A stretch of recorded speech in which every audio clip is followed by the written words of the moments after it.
ও পরিষ্কার পরিচ্ছন্নতার উদ্যোগ নিয়েছে বাংলাদেশ জামায়াতে ইসলামী। সিটি কর্পোরেশনের সঙ্গে সমন্বয় করে বাকলিয়া বীরজা খাল খনন ও পরিষ্কারের মধ্য দিয়ে এই পরিচ্ছন্নতা কর্মসূচির উদ্বোধন হয়েছে। এ নিয়ে বিস্তারিত জানাতে যুক্ত হচ্ছেন কাজী মাহফুজ। মাহফুজ, খালটি খননে কি পরিমাণ খরচ হবে বলে জানতে পেরেছেন এবং এর যোগান কি জামায়াতে ইসলাম দিচ্ছে কিনা জানাবেন। দেখুন, যখন চট্টগ্রামের জলাবদ্ধতা নিরসন প্রকল্পের কথা আমরা বলছি, ঠিক তখনই আমরা দেখতে পাচ্ছি এই মুহূর্তে চট্টগ্রামের বেশ কিছু নিচু এলাকা জলাবদ্ধতার কবলে পড়েছে। বেশ কিছু নিচু এলাকায় এখনও প্লাবিত গতকালের যে বৃষ্টি হয়েছিল সেই বৃষ্টির পানিতে। সেই জায়গাতে আমরা দেখছি চট্টগ্রামের আসলে বৃষ্টি হলে জলাবদ্ধতার সৃষ্টি, সেটি একটা চিরচেনা দৃশ্য। এবং এই অবস্থা থেকে পরিত্রাণের জন্য এক যুগ ধরে আমরা দেখছি সিটি কর্পোরেশন, সিডিএ, ওয়াসা সহ বেশ কয়েকটি সংস্থা জলাবদ্ধতা নিরসনের লক্ষ্যে কাজ করে যাচ্ছে। প্রায় 14,000 কোটি টাকার উপরের প্রকল্প বাস্তবায়ন হচ্ছে। এরপরও কিন্তু আমরা দেখতে পাচ্ছি চট্টগ্রামের জলাবদ্ধতা নিরসন হচ্ছে না। সেই জায়গাতে এই প্রথম কোনো রাজনৈতিক দল চট্টগ্রামে জলাবদ্ধতা নিরসনের জন্য কাজ শুরু করেছে।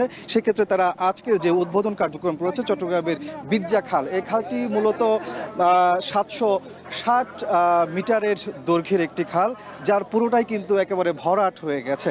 সেই জায়গাতে পানি চলাচলের যে অবস্থা সেটি পুরোপুরি ব্যাঘাত ঘটেছে। এমন অবস্থায় মূলত জামায়াত ইসলামী এই খালটি খনন করা একই সাথে পরিষ্কার পরিচ্ছন্নতা কার্যক্রম শুরু করেছে।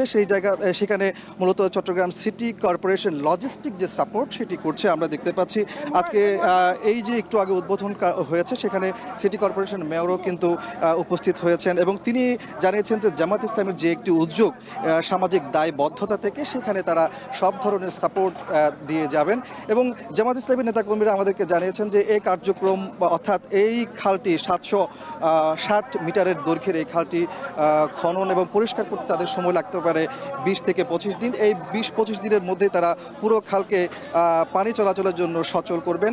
পাশাপাশি এই যে খাল খননের যে কার্যক্রম, সেখানে যে অর্থের প্রয়োজন সেটি জামায়াত ইসলামী পুরোটাই যোগান দেবেন। আমরা যতটুকু জানতে পেরেছি প্রায় 1 কোটি টাকার মতো প্রয়োজন হবে এই পুরো খালটি খনন এবং পরিষ্কার করতে, যেখানে তাদের নেতা কর্মীরা আর্থিক অনুদান দিচ্ছেন এমনটি আমাদেরকে জানিয়েছেন। পাশাপাশি তারা বলছেন যে তাদের নেতাকর্মীরাও এই কার্যক্রমে অংশগ্রহণ করবেন।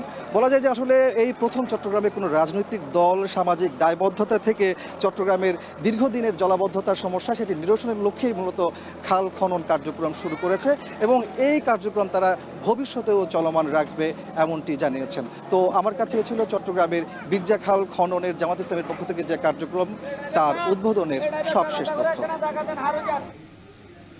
চট্টগ্রাম নগরে জলাবদ্ধতা নিরসন কর্মসূচির খবর জানাচ্ছিলেন সহকর্মী কাজী মাহফুজ। আরএফএল ওয়াটার পাম্পের অটো থার্মাল টেকনোলজি।